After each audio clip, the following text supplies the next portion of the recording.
Welcome back, everyone. It's Charlie. Star Wars and Disney just released an official statement that it had buried the hatchet and settled its lawsuit with Gina Carano over her firing from The Mandalorian back in 2021. Why then did Disney settle the lawsuit so fast? Like, did she just walk up with the darksaber? What's going on? When she initially filed her lawsuit, Disney made it sound like they didn't care or weren't worried because they get sued all the time on the regular and they have nearly infinite pockets. So normally it's very difficult for normal people to actually sue giant, very, very wealthy corporations. But when you look at all the different facts from the actual case and what went down, I think we have a better picture of what's really going on behind the scenes and why Disney settled so fast. This is the actual official statement that Disney just released when they announced that they had settled with her. The Walt Disney Company and Lucasfilm are pleased to announce that we have reached an agreement with Gina Carano to resolve the issues in her pending lawsuit against the companies. Ms. Carano was always well respected by her directors, co-stars, and staff on The Mandalorian, and she worked hard to perfect her craft while treating her colleagues with kindness and respect. With this lawsuit concluded, we look forward to identifying opportunities to work together with Ms. Carano in the near future. So the whole idea is that Disney settled this lawsuit with her before it went to a full jury trial. And generally speaking, the idea, especially with their statement, if you didn't get that from the actual text of what Disney said, is that neither party admits any wrongdoing publicly when they settle lawsuits. Like, it's basically the legal way of saying, let bygones be bygones, let's bury the hatchet. But essentially their statement means that they plan on rehiring Gina Carano for future Disney-related movies and TV shows, not just Star Wars, The Mandalorian-related things. So yes, her Cara Dune character can come back now, but also for any other Disney-related thing, like Marvel-related, anything that Disney controls or has their hands in. Now it'll actually make a little more sense the way that Jon Favreau and Dave Filoni handled this situation on their side of things, like on the Mandalorian actual story side of things.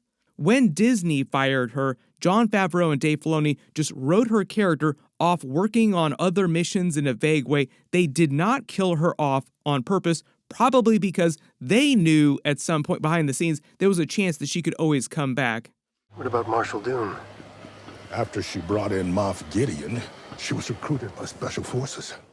This is also part of the reason why Disney's official statement said that she was always well respected and liked by her co-workers, her directors, like Jon Favreau, Dave Filoni, Pedro Pascal. Everybody that she worked with on The Mandalorian really did like her. They did not have anything to do with her actual firing in the first place.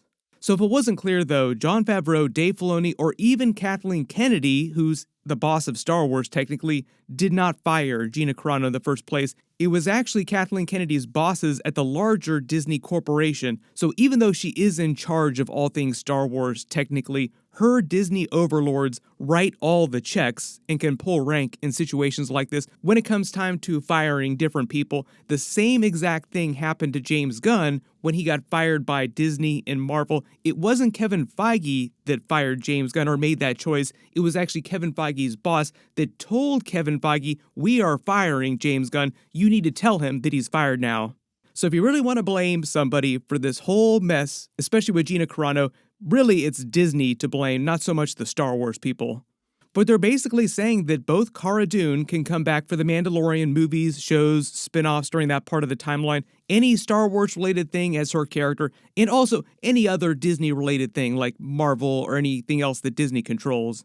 Next big question, what changed recently? Why did Disney choose to settle so quickly if it seems so confident that they would win in an actual trial? There's a couple of things happening right now, both in the United States in real life, and also things going on inside Disney and Star Wars just in general. Like, we have a very, very big Star Wars movie that's coming out next year, and they really, really do not like to have bad press around that movie.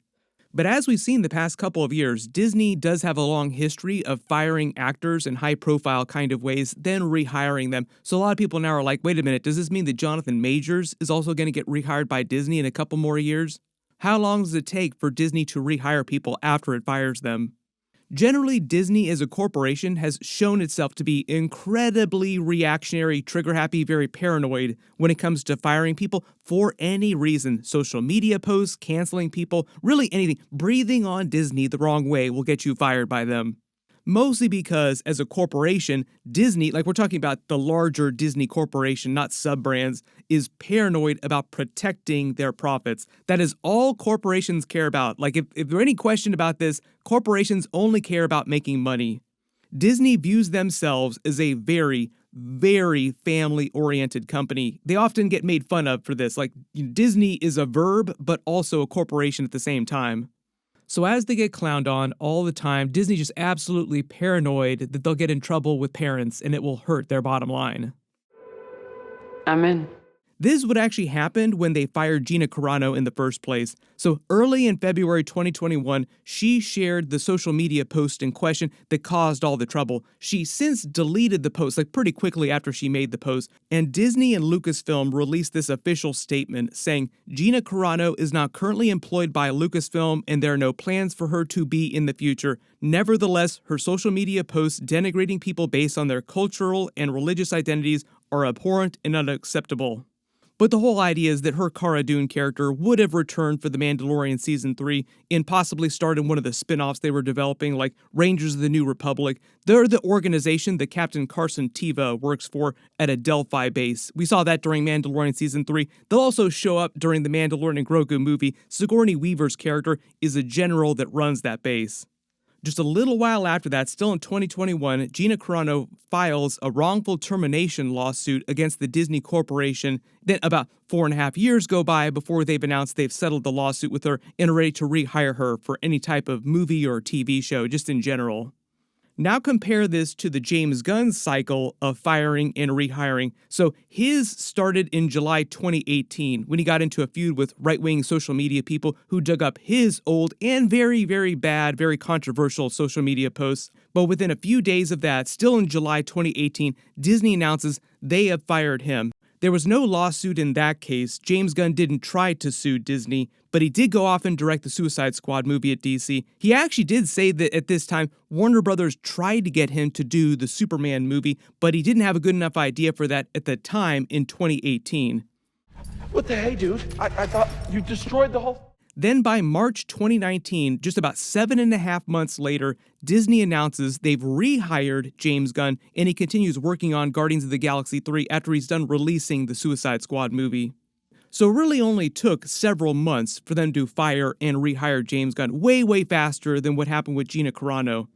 Much later, the Disney overlords said the reason why they rehired James Gunn so quickly was because he'd been so contrite after he was fired, and he basically took all the blame himself and said publicly that he didn't blame Disney for firing him in the first place. But here's the thing, normally you would think that Disney's experience, realizing their initial error in firing James Gunn so fast, like being so trigger happy with that, would cause them to act more carefully when it came to situations like Gina Carano's in a couple years later. What was different when she was getting fired is that when everything with her hit the news cycle, she spoke more aggressively against Disney after being fired.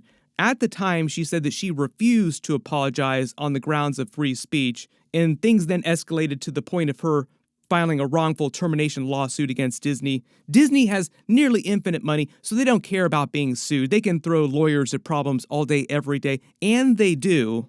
But here's the thing. Elon Musk then jumped on Gina Carano's lawsuit, claiming that he would pay all of her legal bills, meaning now that she had nearly infinite money and the lawsuit could theoretically last forever. The real reason why Disney settled are probably, one, to avoid the bad press from a real lawsuit, just in general, to avoid behind-the-scenes information from becoming public, because often that happens during big trials like this. Like, things that they don't want to be made public come out into light. Generally would be just really bad PR for Disney. Like, there's no way for Disney to win in a situation like that in the court of public opinion.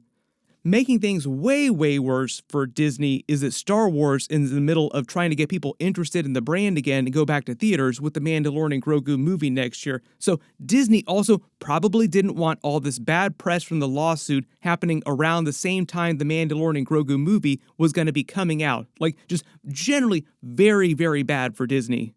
Also making things way worse for Disney right now in real life In the United States, the government has recently been putting pressure on companies, and Disney probably did not want to draw the ire of the government for any other unrelated issue for anything else that they're trying to do with the company. Like they got into a big dust-up in Florida over Disney World a little while ago. So generally, they want to avoid situations like that because it's also very, very bad for profits. And remember, the only thing that they really care about is making more money.